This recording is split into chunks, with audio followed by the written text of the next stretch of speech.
सर्वप्रथम एका बाउलमध्ये आपल्याला अर्धा किलो चिकन घ्यायचं आहे. बोनलेस चिकन घेतलेलं आहे. चिकन 2 ते 3 वेळा स्वच्छ धुवून घेतले. यानंतर चाळणीवरती त्याला आपण निथळत घातले. त्यानंतर आपण हे एका बाउलमध्ये घेतलेलं आहे. आता आपण याला मॅरिनेट करणार आहोत. चिकन मॅरिनेट करण्यासाठी 1 टेबलस्पून आलं लसणाची पेस्ट घालूयात. यामध्ये चवीप्रमाणे मीठ घालायचे आणि अर्ध लिंबू यावरती पिळून आपल्याला घालायचं आहे. यानंतर आलं लसणाची पेस्ट, लिंबू आणि मीठ आपल्याला चिकनला चांगलं चोळून घ्यायचं आहे. हवं असेल तर तुम्ही स्पॅच्युलाच्या मदतीने देखील हे मिक्स करू शकता. मी या ठिकाणी हातानेच आलं लसूण पेस्ट, मीठ आणि लिंबू चिकनला चांगलं चोळून घेत आहे. आता यानंतर आपण हे 10 ते 15 मिनिट मॅरिनेट करण्यासाठी ठेवणार आहोत.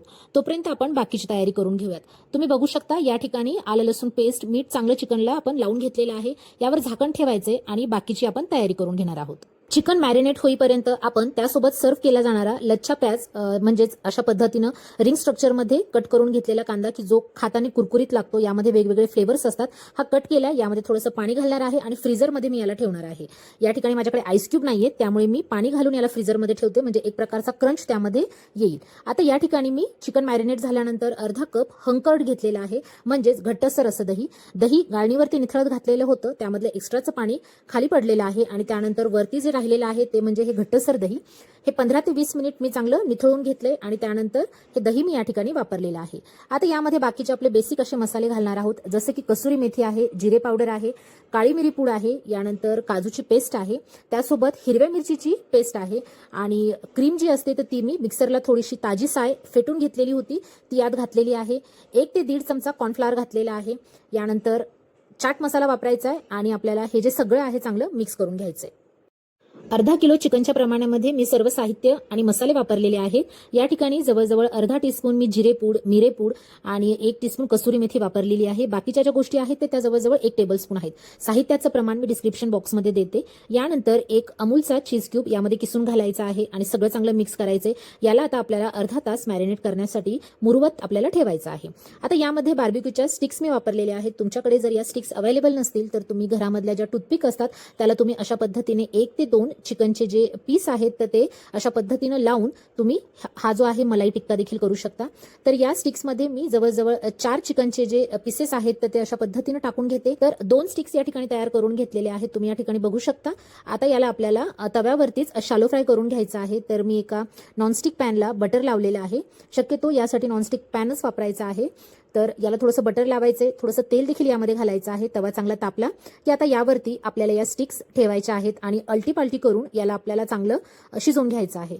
जवळजवळ मीडियम टू लो फ्लेमवरती याला शिजण्यासाठी मला 10 ते 15 मिनिट लागलेले आहेत. अशा वेळेस खाली जो मसाला लागलेला असतो तव्याला तो एखाद्या स्पॅच्युलाच्या मदतीने आपल्याला काढून घ्यायचा आहे आणि तो देखील आपल्या या चिकनच्या टिक्कावरती आपल्याला तो लावून घ्यायचा आहे. कारण की यामध्ये आपण बरेचसे असे मसाले वापरलेले आहेत, त्याचाही फ्लेवर जो आहे या टिक्क्याला आलेला पाहिजे. तर त्यामुळे हा जो मसाला आहे खरडून सगळा तव्याचा काढून घ्यायचा आहे आणि चमच्याच्या किंवा उलथण्याच्या मदतीने तो परत या टिक्क्यावरती अशा पद्धतीनं लावून घ्यायचा आहे. चिकनचे सर्व पीसेस तुम्ही या ठिकाणी बघू शकता चांगले शिजून तयार झालेले आहेत. 10 ते 15 मिनिट मला हे बनवण्यासाठी लागलेलं आहे. आता यानंतर आपण हे काढून घेणार आहोत. तर तुम्ही बघू शकता एकदम छान याला मस्त असा कलर आलेला आहे. हाताने थोडंसं चेक करून बघायचंय चिकन शिजलेलं आहे की नाही.